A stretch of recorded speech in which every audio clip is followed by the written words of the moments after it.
Je n'arrive pas à croire qu'il y a 1 an déjà que ce temple a été consacré. J'entends encore la rumeur de la foule les jours de visite. Je revois la joie dans les sourires des membres le jour de la consécration. Pour moi, il n'y a pas beaucoup d'événements qui ont produit cette puissance spirituelle, et il n'y a pas de jour qui passe sans que j'y repense. Si le temple est une bénédiction immense pour les membres qui y rentrent, il l'est aussi pour tous ceux qui y viennent sans y entrer. Mon coiffeur y est venu il y a 1 mois et m'a dit à quel point la paix du temple l'a frappé. Il m'a assuré qu'il y reviendrait pour y rechercher l'inspiration.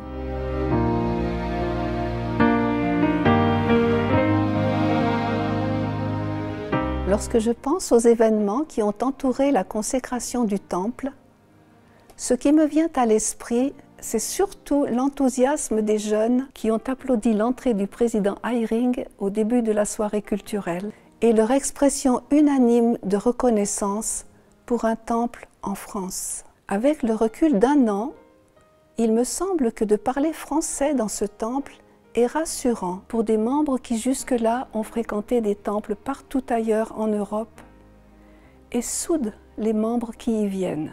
Nous avons maintenant un petit chez nous, dans la grande maison du Seigneur.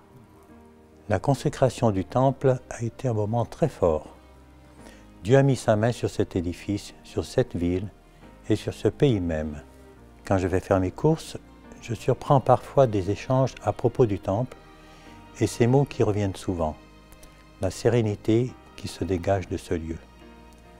Je me souviens d'une personne qui me confiait venir dans les jardins pour se ressourcer. Membre ou pas membre, le temple nous attire. Je vois des miracles tous les jours. Je ressens que les personnes qui viennent ont une compréhension accrue du plan de salut. Le 16 janvier dernier, le président Nelson nous a invités à faire du temple la destination de tous nos chemins. Dans cet esprit, j'invite chaque membre d'Europe francophone à réfléchir à l'influence que cette sainte maison a eue dans sa vie au cours de cette dernière année.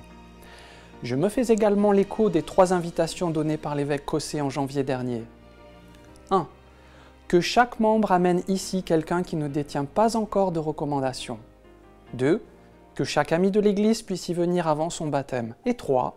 Que chaque nouveau converti puisse y accomplir des baptêmes dans les 3 mois qui suivent le sien. Puissions-nous venir au temple pour y recevoir les bénédictions promises.